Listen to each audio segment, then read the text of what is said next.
Então, o padre pediu que eu falasse um pouquinho para vocês sobre mais ou menos o tema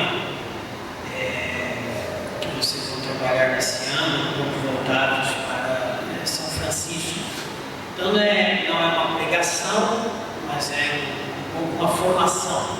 E ao mesmo tempo algo bem simples. Então eu pretendo falar um pouquinho da igreja, e da igreja também vem a paróquia, falar um pouquinho, uma pequena introdução, um contexto de São Francisco, depois falar também que a igreja ela não é uma ONG, mas é uma instituição divina. Depois, saber que nós precisamos ser homens e mulheres também espirituais, de oração, para que a paróquia ela possa crescer. E aí vou dar também os dois pensamentos do nosso fundador, que vai ser algo bem simples. Então, como vocês já viram também aqui estampado aqui no pão, aquele chamado que Jesus fez a São Francisco: vai e reconstrói a minha igreja.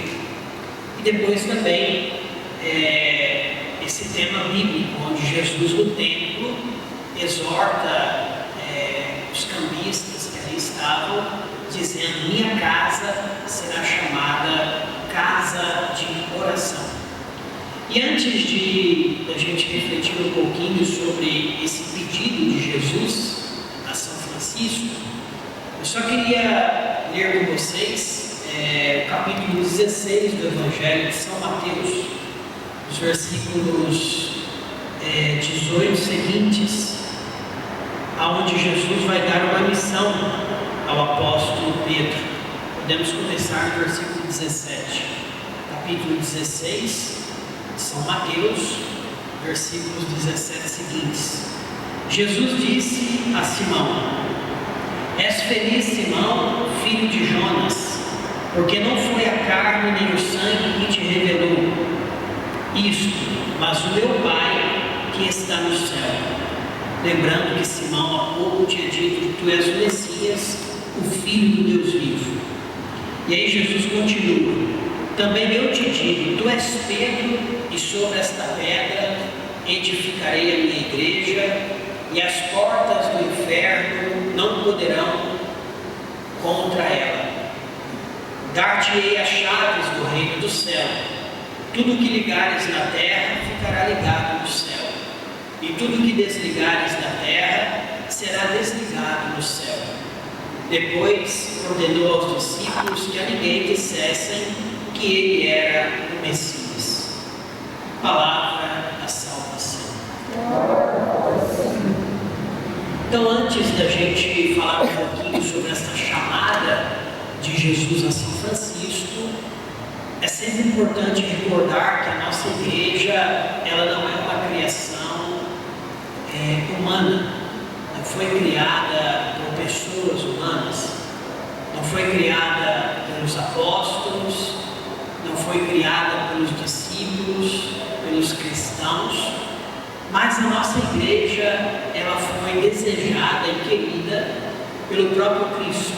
E os padres da igreja vão dizer que em cada obra que Jesus realizava, quando curava um doente, quando restituía a dignidade a uma pessoa que estava ferida, leprosa ou cega, ali a igreja estava sendo gerada como uma criança que é gerada no ventre de uma mãe.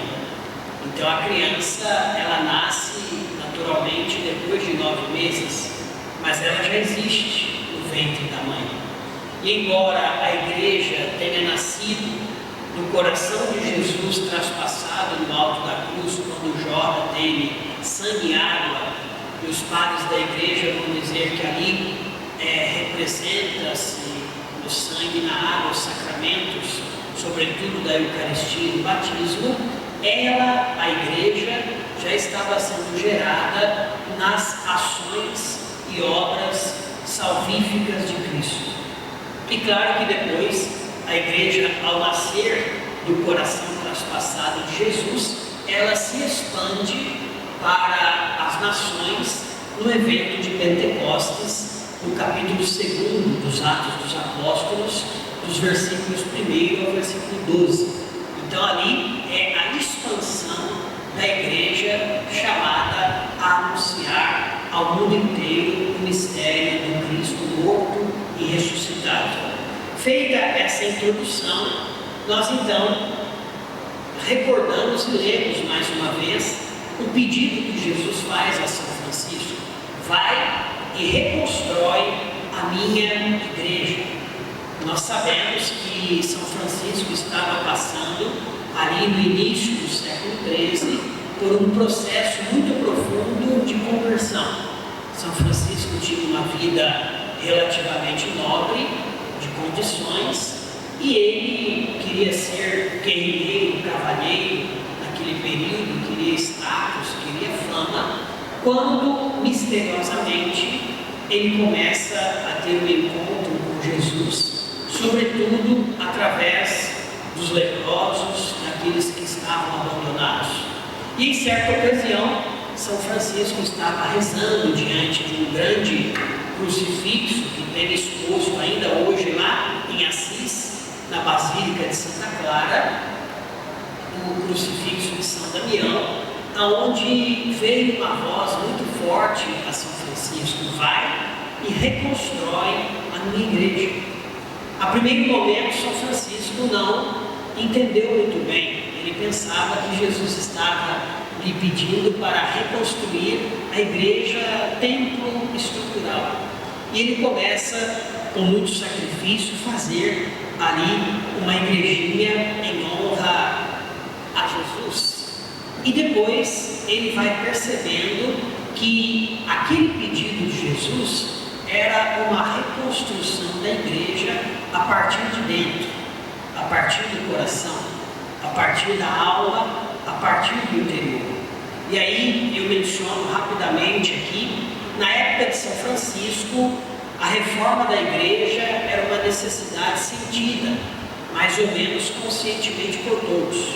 Então, a igreja naquele momento, sobretudo porque estava um pouco entrelaçada com o Império Romano, se notava que a igreja precisava de um recomeço, porque embora a igreja seja de Cristo, a igreja seja de Cristo, ela seja santa, e ela é santa porque nasceu de Cristo e o seu fundador é santo, ela é formada e constituída por pessoas frágeis, por pessoas pecadoras.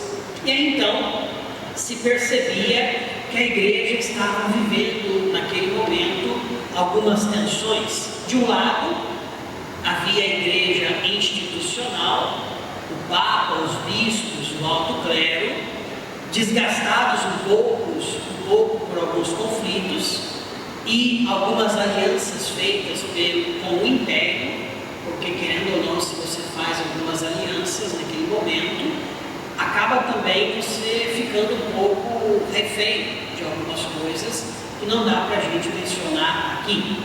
E aí então, a igreja também nasceu naquele momento muitas ordens religiosas, e às vezes as ordens religiosas acabaram se enriquecendo, porque na cristandade se conseguia muitas doações de pessoas muito ricas que alcançavam graças e queriam de alguma forma retribuir, construindo uma basílica, construindo um convento, construindo um grande espaço para que os religiosos pudessem ali habitar. E tudo isso, devido a algumas limitações humanas, foi criando tensões na igreja. E a igreja precisava passar por um período de uma maior simplicidade.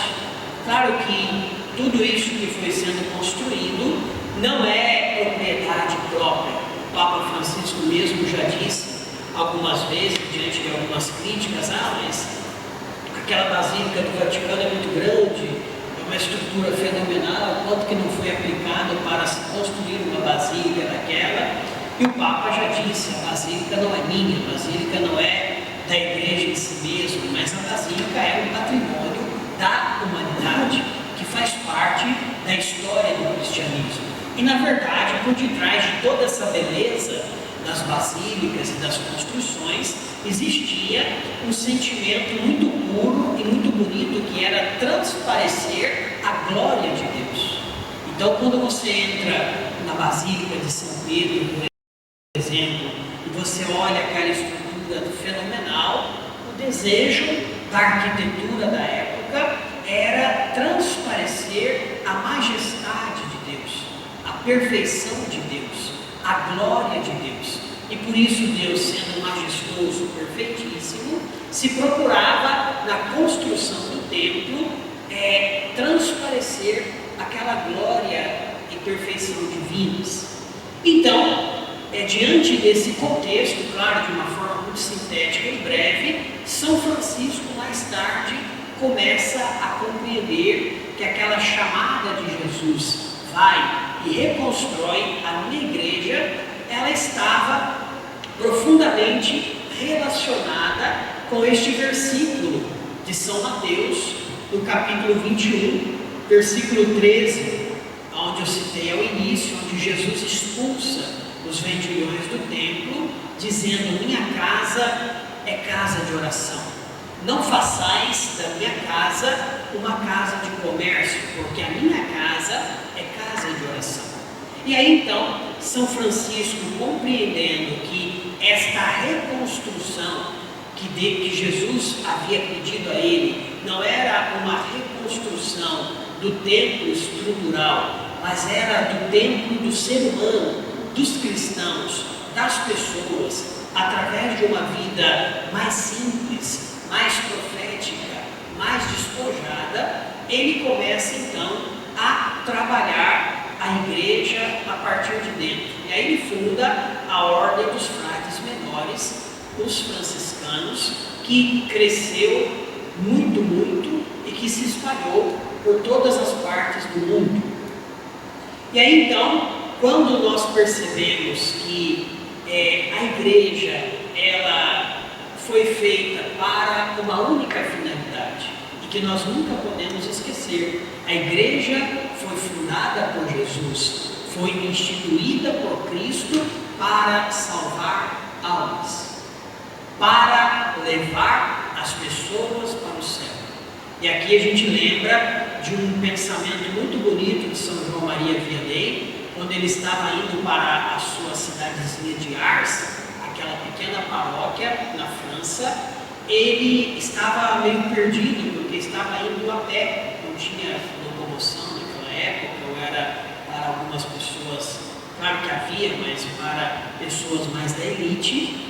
E ele estava caminhando e de repente encontrou uma criança e disse para ela: olha, me mostre o caminho para se chegar a Ars, que eu te mostrarei o caminho para se chegar ao céu. Então é uma frase, um pensamento de São João Maria Vianney muito bonito, e que de fato ele revela a finalidade da igreja. A igreja existe para levar as almas, as pessoas para o céu. E claro que não é diferente a paróquia. A paróquia é uma pequena expressão da igreja. A paróquia não esgota tudo aquilo que é a igreja católica, apostólica, romana, mas a paróquia, ela expressa uma dimensão muito profunda e importante da igreja. Porque se vocês pegarem lá o documento do Concílio Vaticano II, Lumen Gentium, que em latim significa luz dos povos, a igreja, vai dizer lá no concílio, ela é a luz de Cristo para os povos. Ela é o sacramento universal de salvação. Ou seja, ela está no mundo para ser continuidade da salvação oferecida por Jesus.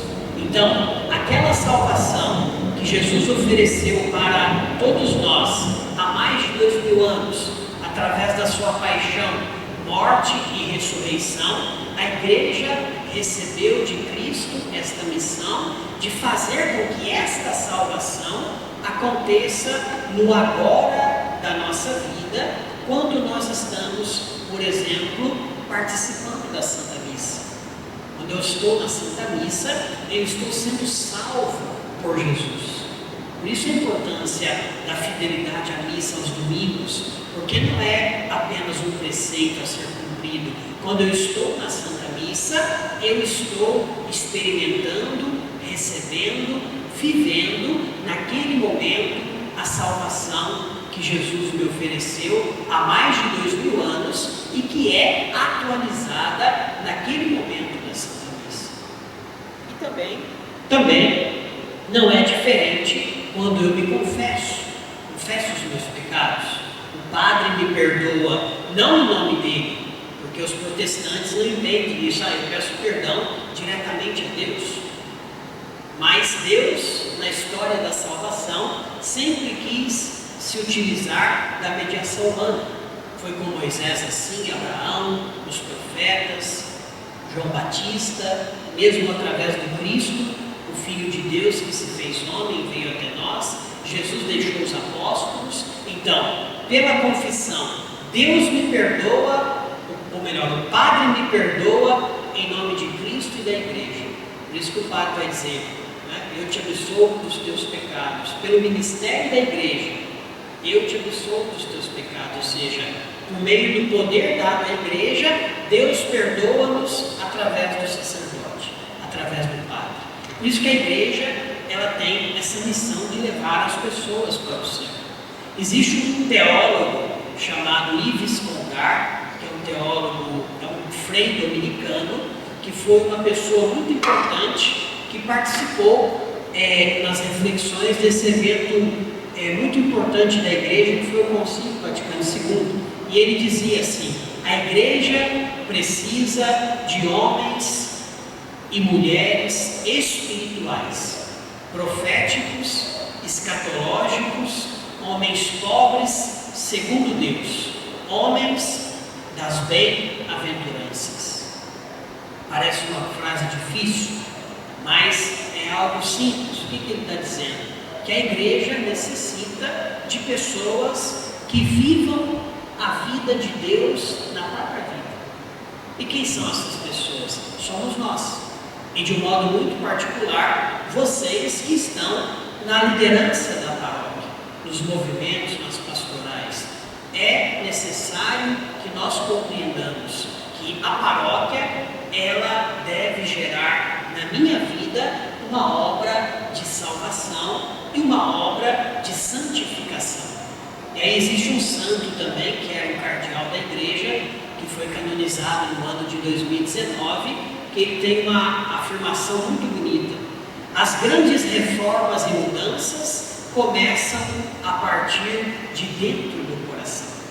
É exatamente o que Jesus disse para São Francisco: vai e reconstrói a minha igreja. Ou seja, eu não quero uma mudança apenas da estrutura externa, mas a verdadeira reforma, a verdadeira mudança, a verdadeira transformação, ela acontece a partir de dentro do coração. Ninguém é santo se não passa por uma transformação interior. São Francisco se tornou santo a partir do momento em que, por meio da oração, por meio da meditação da paixão de Cristo, ele começou a amar os leprosos, amar os pobres, amar as pessoas que não eram queridas na época, e através deste amor, através da oração, através do amor à Igreja, da vivência dos sacramentos, Deus foi realizando na vida dele uma obra de santificação. Por isso que quem não faz uma experiência profunda com o amor de Jesus na Igreja, não pode crescer nas virtudes. Porque uma pessoa santa, o que ela é? Não é aquela pessoa que viveu coisas extraordinárias. Muitos santos tiveram dons extraordinários.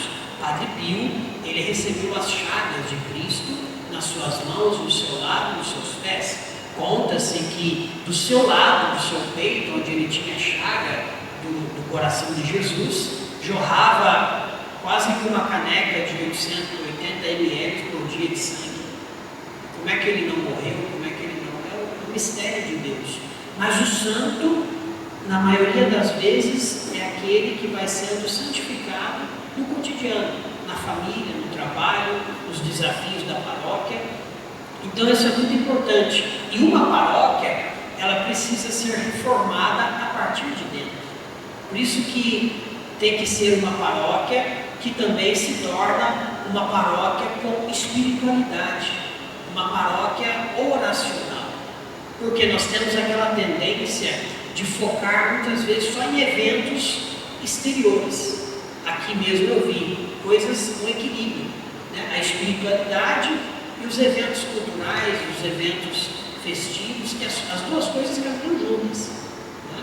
Eu não posso trabalhar só a espiritualidade da paróquia sem realizar também alguns eventos culturais, a festa do açaí, a festa própria daqui, o jubileu que vai ser trabalhado. Então isso é muito importante, mas nós não podemos perder a finalidade principal da paróquia, que é levar as pessoas para Deus, que é levar as pessoas ao encontro com Deus. Por isso que o padre disse, olha, vai ter o terço tal horário, vai ter o terço dos jovens tal dia, vai ter a adoração ao Santíssimo.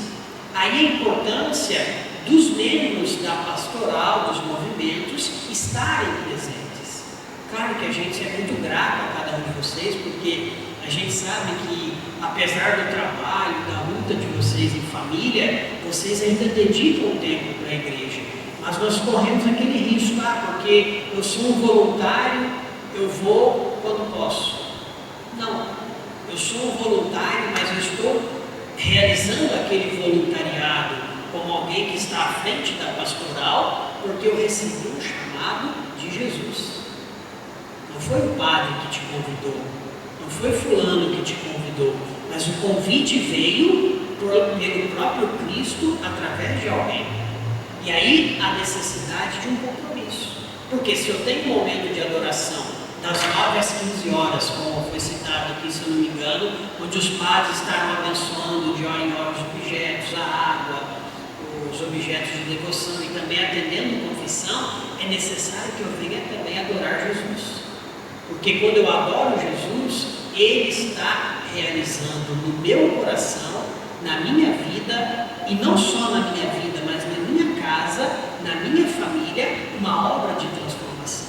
Agora, eu estou em todos os eventos do açaí, não sei do que, mas eu nunca estou nos momentos de espiritualidade, eu nunca estou nos momentos de oração da paróquia. Não vai bem. Por quê? Porque esse mundo tudo vai passar. Tudo vai passar.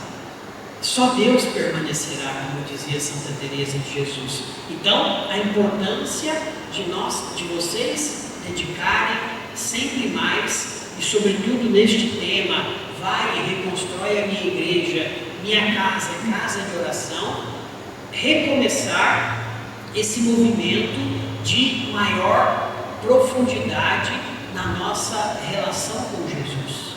Porque a vida de oração, nós não vamos aqui detalhar, mas ela se dá na simplicidade da nossa vida, no dia a dia, nas pequenas orações que nós fazemos na nossa casa, mas também como reflexo da oração maior, que é a Santa Missa, esses outros momentos também de oração.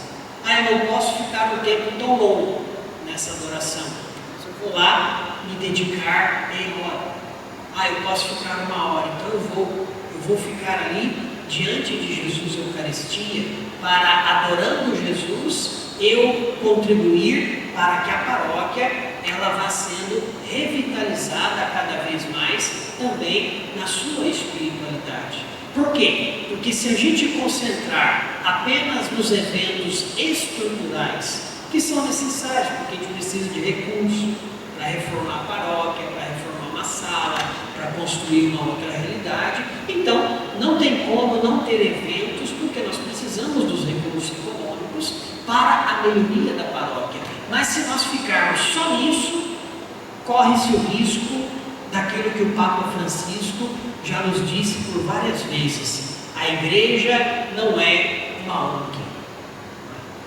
E a a paróquia também não é uma ONG. O que é uma ONG?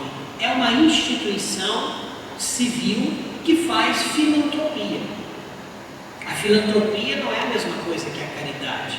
A caridade, eu ajudo o próximo, porque o meu próximo ele é a imagem e semelhança de Deus, e eu sei que Cristo está nele, e eu faço aquele bem a ele, por amor a Deus, amor a Cristo e amor ao meu próximo.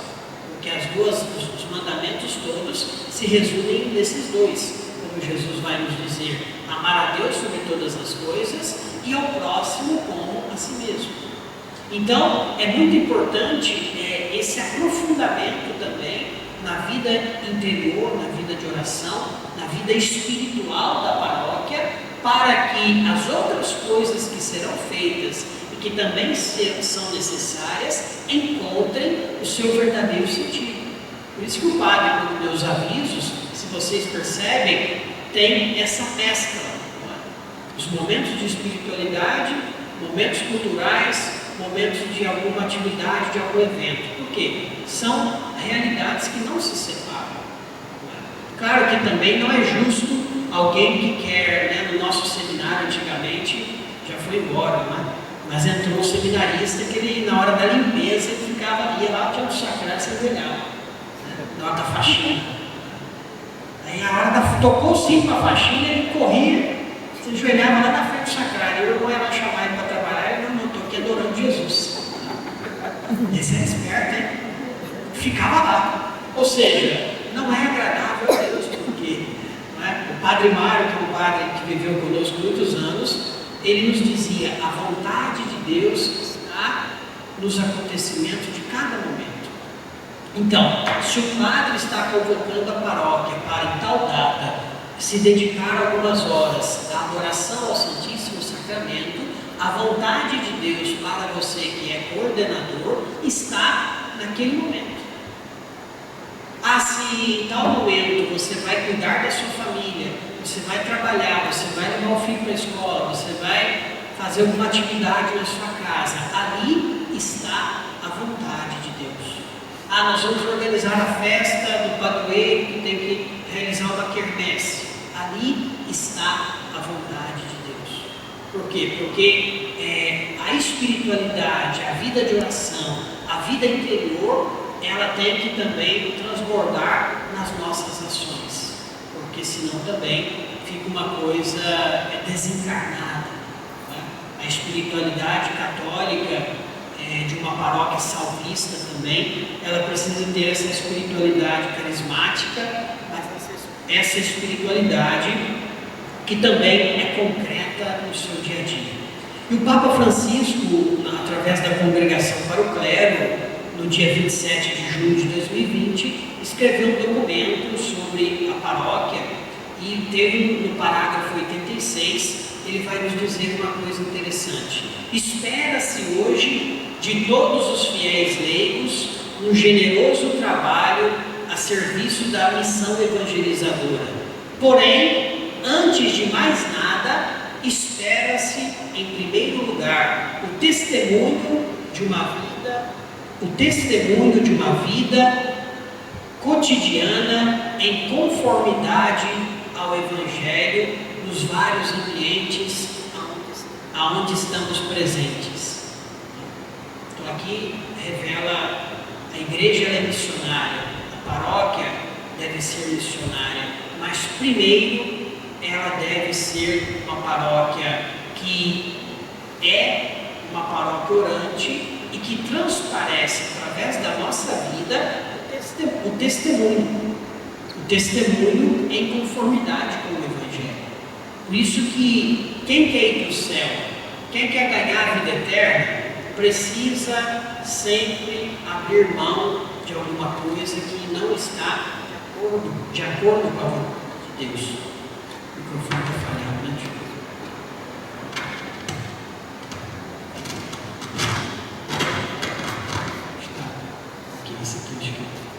Então, por isso que Jesus em São Mateus, no capítulo 7, ele vai dizer que a entrada da porta do céu é estreita e larga é a porta do mundo que conduz à perdição. Portanto, é muito importante que nós tenhamos esta abertura e este compromisso diante da convocação que os padres fazem a vocês, claro, com todo respeito à vida que cada um de vocês tem também em família e no trabalho, porque, como eu dizia, nós somos muito gratos, porque sem vocês a paróquia não caminha. Mas também nós precisamos sempre mais ter este compromisso e saber que Deus me deu este compromisso na pastoral do movimento, antes de mais nada, para me salvar. Então, às vezes a gente fica achando que a gente é alguma coisa, só que a gente não é nada. Na verdade, mas por que eu estou nessa pastoral que me dá dor de cabeça, que me estressa?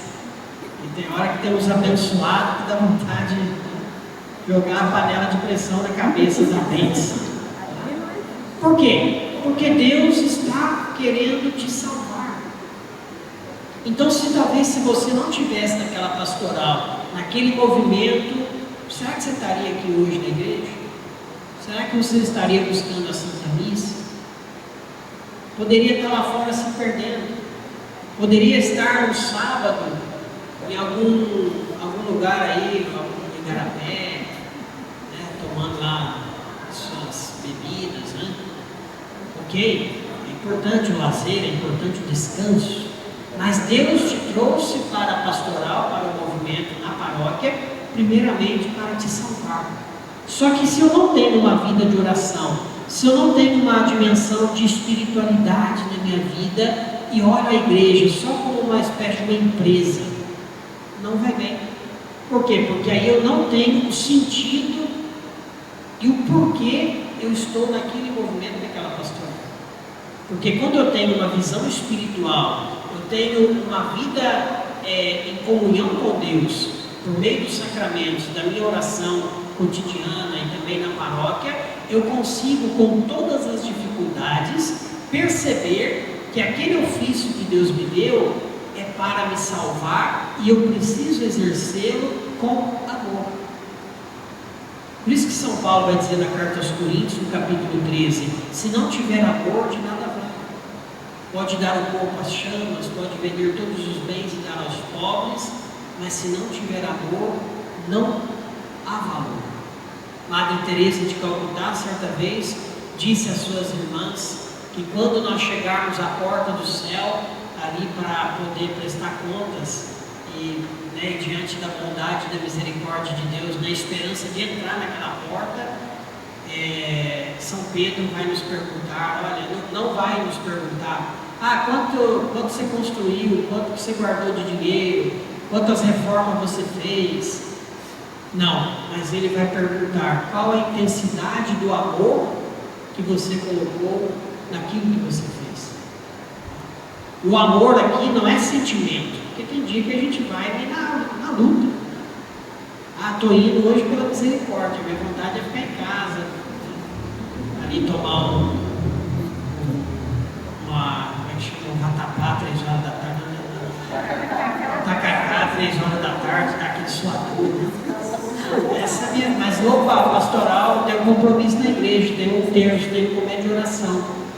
Mas se você não vai rezar, meu querido, desculpa te dizer, a coisa não vai bem. Porque a primeira missão de um agente de pastoral é ser uma pessoa que reza. Mas eu vou estar lá na festa, não sei do que. Mas se você não reza, você está invertendo as coisas. A igreja não é uma ONG, a paróquia não é uma ONG, a paróquia é a casa de Deus que foi instituída para levar as pessoas para o céu.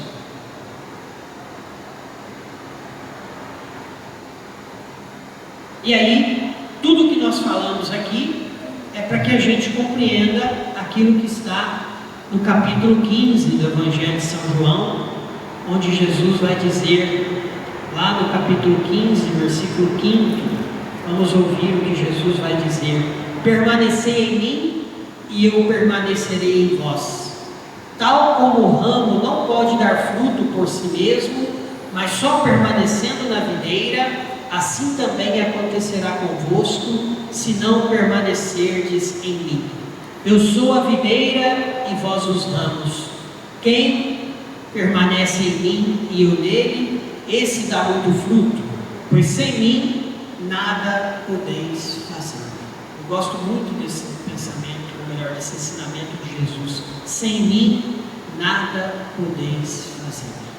Gente, se você tiver a capacidade de sair da sua casa com todas as lutas, por exemplo, no dia em que for convocado aqui a adoração ao Santíssimo, para ficar um tempo aqui, mesmo que a sua mente esteja vagueando, esteja preocupado com alguma coisa, meia hora que você ficar aqui vai dar muito mais fruto do que se você ficasse o dia inteiro fazendo alguma coisa, achando que você ia resolver aquilo com a sua própria força. E aqui está o nosso sofrimento, porque muitas vezes a gente quer resolver as coisas achando que nós podemos.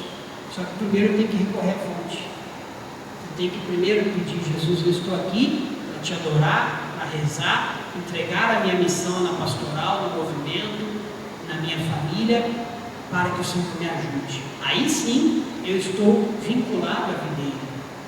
Porque o pé de uva a gente sabe muito bem, ele se estende, se alastra, mas ele vai dar os cachos de uva, mas ele está vinculado aqui com a raiz. Se eu cortar, poucos dias ele vai murchar aqui, vai secar. E assim também é a nossa vida cristã. Se eu não tenho esta ligação com aquele que me ama, com aquele que me chama, com aquele que me deu a vida, que me salvou, eu vou fazendo do meu trabalho na paróquia uma ONG, uma filantropia, uma espécie de uma empresa que não ganha dinheiro, porque a paróquia está sempre, as paróquias estão sempre na dívida, né? Sempre na luta. Não é instituição sem fins lucrativos, isso é complicado. Mas às vezes Deus até permite, porque se a gente tivesse dinheiro, a gente se perdia.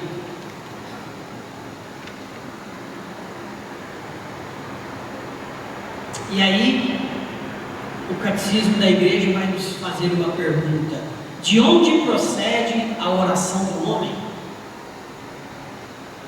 E aí a igreja vai responder: seja qual for a linguagem da oração, através de gestos ou palavras, é todo o nosso ser que reza. Por isso, quando eu venho rezar na paróquia, alguma atividade de espiritualidade, não é só uma palavra que eu estou dizendo a Deus.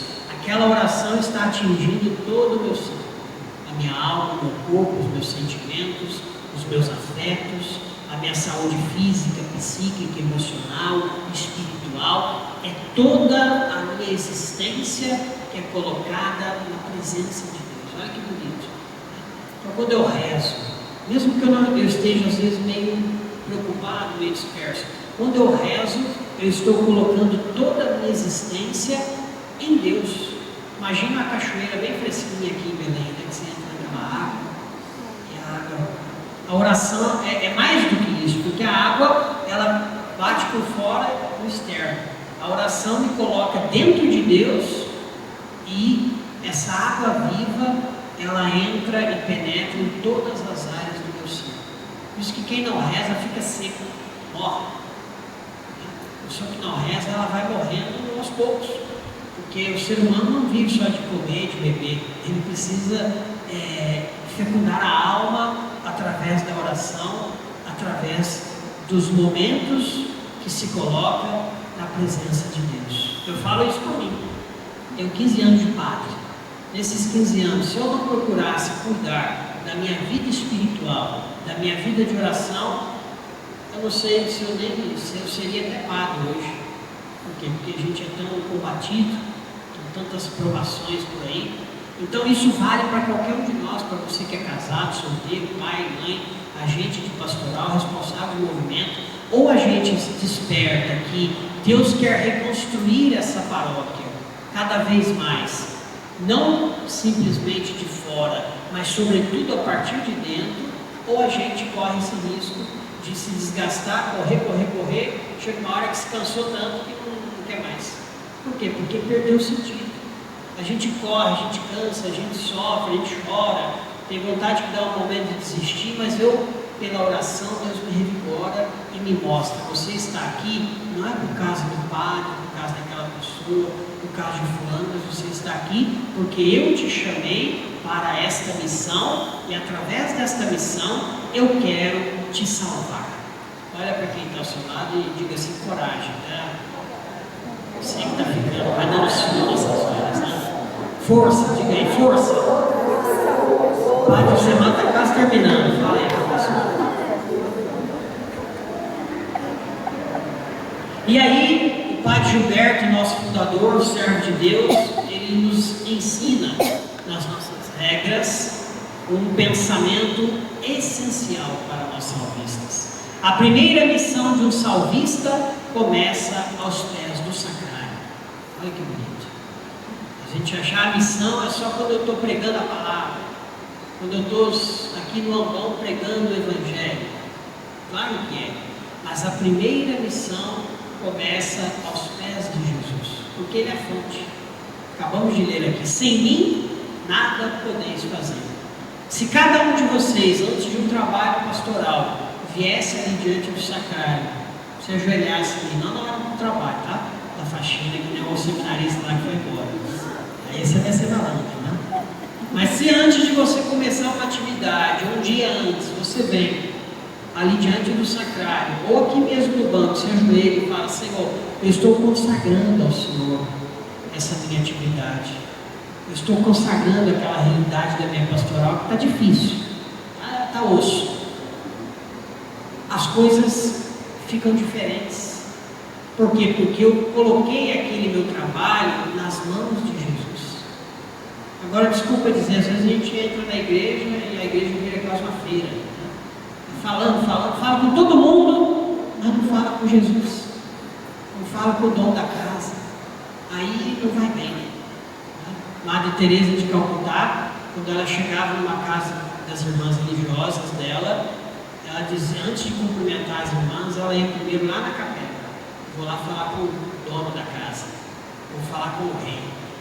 O nosso fundador era assim também. Eu tive a graça de conhecê-lo ainda em vida por 3 anos. Quando ele ia nos visitar no seminário, ele estava na cadeira de rodas. O xará, que era o senhor que acompanhava ele, tirava ele do carro, colocava ele na cadeira de rodas. A gente fazia 2 filas assim, uma espécie de um corredor. Ele passava naquela serenidade dele, ele ia lá primeiro no sacrário, na capela, ficava lá alguns minutos, depois ele voltava, aí nós fazíamos uma fila, um por um, ia cumprimentá-lo, né? Osculávamos a mão dele, pedindo a bênção. E que gesto bonito, o que ele estava querendo nos ensinar? Não era uma falta de respeito, desceu do carro, foi lá e nem, não, ele está querendo nos mostrar, olha, a razão primeira da nossa vida está ali. Agora, quantos católicos, desculpa dizer, não acreditam nem na Eucaristia, acham que é um pão abençoado? É Jesus que está no mistério da Eucaristia. A nossa vida de oração, como homens e mulheres espirituais, precisa refletir no nosso modo de ser. E aí existe um padre, um frei, que faleceu em 2008, Frei Roberto Zavalone, que ele vai dizer, ele era teólogo, psicólogo, professor em várias universidades em Roma. Ele vai dizer que a vida de oração mede um cristão. Ou o cristão pode viver o infantilismo espiritual, ou ele se abre para alcançar a maturidade espiritual. E aí ele vai dizer assim: uma pessoa que não reza e que não progride nas virtudes, ela aceita o Evangelho pela metade. Estamos cheios de católicos. Isso aqui do Evangelho eu amo, mas essa outra parte aqui era bom que não tivesse. Era bom que Jesus não tivesse dito essa parte, né? Quem fica rindo aí, você está se entregando, né? Estou brincando. Brincadeira, só para acordar um pouco. Então, seja, o infantilismo espiritual de muitos cristãos que não têm uma vida de maior entrega a Deus, que não vai se entregando na família, nos trabalhos, na vida da paróquia, reflete-se nesta não aceitação de algumas partes do Evangelho. E na verdade, a maturidade espiritual deve nos trazer a convicção de que tudo que está na palavra de Deus, aquilo que me agrada e aquilo que é mais custoso, eu acolho no meu coração com amor. Uma pessoa infantil espiritualmente, ela sempre vai estar com mais prazer nas coisas do mundo do que nas coisas da igreja. Então, quando eu olho para a minha vida, eu tenho mais prazer nas coisas do mundo do que nas coisas da igreja. Eu sou ainda uma pessoa infantil naquilo que diz respeito à vida espiritual, à vida em Deus. Uma pessoa que caminha para a maturidade espiritual, ao contrário, ela vai se deixando transformar-se pela graça de Deus. É aquilo lá, certas coisas que eu fiz na minha vida passada, hoje eu não tenho mais gosto. Às vezes não é nem pecado, mas uma coisa que parece que não me acrescenta, parece que não me edifica. Isso vai refletir do que? Uma pessoa que está caminhando para a sua maturidade espiritual. E a maturidade espiritual, ela é um reflexo de uma pessoa que reza verdadeiramente. Talvez está sendo falando muita coisa aqui, mas está dando para entender, gente? Sim. Depois, uma pessoa que vive esse infantilismo espiritual, ela é presunçosa, ela é autossuficiente. É aquela pessoa que ela está certa o tempo todo e os outros estão sempre errados. Ela se acha o último pão de queijo do sul de Minas. A pessoa está lá no sul de Minas com a fome terrível, tem um pão de queijo só. Então, a pessoa presunçosa, a pessoa autossuficiente é um infantil espiritualmente falando. A pessoa que tem maturidade espiritual, ao contrário da presunção e da autossuficiência, ela vai se tornando uma pessoa dócil. O que é docilidade? É diante de algo que Deus me propõe, mesmo que me custe, eu vamos lá, estou junto, eu me abro. Ela aceita os planos de Deus na sua vida. Por exemplo, certos sofrimentos que a gente passa. Quantas pessoas ficam eternamente revoltadas com Deus na murmuração diante daquele sofrimento? É reflexo ainda deste infantilismo espiritual. Não estou dizendo que é fácil. Ninguém vive o sofrimento como se fosse mar de rosas. Não. Mas a maturidade espiritual que provém através de uma vida de oração, de uma vida sacramental mais assídua, ela vai fazendo com que eu viva certos sofrimentos da minha vida com uma maior serenidade. Eu estou passando por isso, a minha história traz sofrimentos dolorosos, a minha família passa por isso, a realidade da minha paróquia, da minha pastoral, do meu movimento está passando por esse momento, mas eu tenho aquela serenidade na alma e no coração de que Deus está comigo. E aí o sofrimento, ao invés de ser uma fonte de murmuração, de reclamação, de maledicência, o sofrimento se torna para mim uma porta de entrada para o crescimento das virtudes, sobretudo da fé, da esperança e da caridade. O infantilismo espiritual se reflete nas pessoas quando querem, dentro da paróquia, só cargos de aparência. Se eu estou aparecendo, é comigo mesmo. É o aparecido, não é o aparecido. O aparecido vem de Nossa Senhora Aparecida, coisa boa. Mas tem o aparecido, ou seja, só aceita aquelas coisas que estão em evidência, está aparecendo. Chamou para limpar o banheiro, Nossa Senhora, estou com dor na coluna, seu padre. Hoje eu amanheci com a dor nas cadeiras, que não consigo sair de casa. Mas chama para o negócio que aparece. Ô, seu padre, eu tomei com analgésico aqui, já melhorei, estou indo, viu? é a pessoa infantil espiritualmente. Por quê? Porque a maturidade espiritual faz com que a pessoa sirva a Deus na paróquia. Se tem que aparecer, vamos aparecer. Mas se tem que estar escondido, vamos estar escondido, porque eu estou fazendo e Deus está vendo o que eu estou fazendo. E Ele vai me dar a recompensa por aquilo que eu estou fazendo. E eu ouso dizer que Deus se agrada mais do trabalho escondido do que aquele que se aparece. Porque o que se aparece, ele está muito tentado à vaidade. Muito tentado à vaidade. Aquele que está no esconderijo, está lá mais na simplicidade, então corre-se menos risco da vaidade. Depois, o infantilismo espiritual, ele transparece na instabilidade diante dos compromissos. Eu não tenho estabilidade. Eu venho quando dá, rezo quando dá, participo do momento de oração quando dá. Então, a instabilidade diante dos compromissos que Deus me deu. Ao contrário, uma pessoa madura espiritualmente, ela tem empenho, ela tem gosto, ela tem entusiasmo naquilo que Deus lhe confiou no interno da paróquia.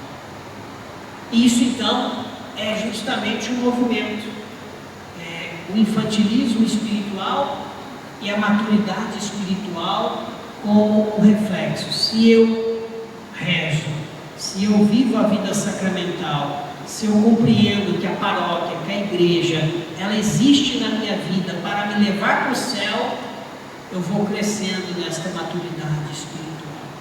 Agora, se eu vejo a igreja só como uma ONG, uma instituição, como eu estou ali para tirar algum proveito, eu vou permanecendo nesse infantilismo espiritual e a obra de santificação, ela não vai acontecendo na minha vida. E aí eu quero concluir com um pensamento também do Padre Gilberto, nosso fundador, muito bonito, que ele vai dizer na autobiografia: a igreja foi a minha vida. Uma frase tão sucinta, mas de um significado tão bonito. A igreja foi a minha vida. Claro que ele fala isso lembrando da sua história de coroinha na paróquia Nossa Senhora do Rosário, lá em Ribeirão Preto, desde 7 anos, pequenininho. Depois, com 12 anos e meio ali, ele entrou no seminário menor, se ordenou padre com 25 anos. E ele vai dizer: a igreja foi a minha vida. E nós também, quem dera nós também pudéssemos dizer: a igreja foi a minha vida. Ou seja, eu encontrei vida, na verdade, na igreja. Porque por mais que tenha uma coisa ou outra que exige, mas a vida verdadeira nós encontramos na igreja. Pode perceber, quando a gente está na igreja, a gente passa algum apuro, mas a gente vive os momentos da graça de Deus, na Santa Missa, nos sacramentos, os momentos de espiritualidade, nos momentos de oração. É como se eu encontrasse ali, e não como se eu encontrasse, mas eu encontro ali o preenchimento da minha alma, do meu coração, aquela sede que a minha alma tem de Deus e que encontra a saciedade. Ao contrário, quando eu busco no mundo saciar a minha sede, mais eu fico com sede e mais eu entro nas coisas que vão me machucando, me ferindo. Então, eu desejo que esse período que vocês vão viver, de fato possa reconstruir cada vez mais a paróquia. Mas lembrando que essa reconstrução começa a partir de dentro. E lembrar desta linda frase e este lindo ensinamento de Jesus: minha casa é casa de oração. E vocês que estão aqui têm esta missão primeira, para que outras pessoas que estão afastadas, que estão distantes, cheguem também até a paróquia e possam experimentar o que vocês experimentaram e que nós também tenhamos esta gratidão à igreja, porque quando o Padre Gilberto diz a igreja foi a minha vida, ele está expressando também nesta frase uma profunda gratidão à igreja. Ou seja, foi a igreja que me conferiu o batismo, foi a igreja que me conferiu a primeira Eucaristia, foi a igreja que me deu a graça do sacramento da crisma, foi a igreja que me perdoou os pecados através do sacerdote, é a igreja que me alimenta de Jesus Eucaristia. Olha só que coisa mais linda que é a igreja, e que nós temos esta graça de participar desta igreja, mas nós precisamos nos aprofundar um pouco mais nessa dimensão da espiritualidade, da oração, para que nós alcancemos um dia após o outro esta maturidade espiritual. Então, recebi a 1h e estou procurando terminar 5 minutos antes, se não estou enganado, né? Bom, acho que é isso. Vocês têm alguma pergunta, alguma dúvida, algum complemento que o Padre Pio queira fazer também? Agradeço a paciência de todos.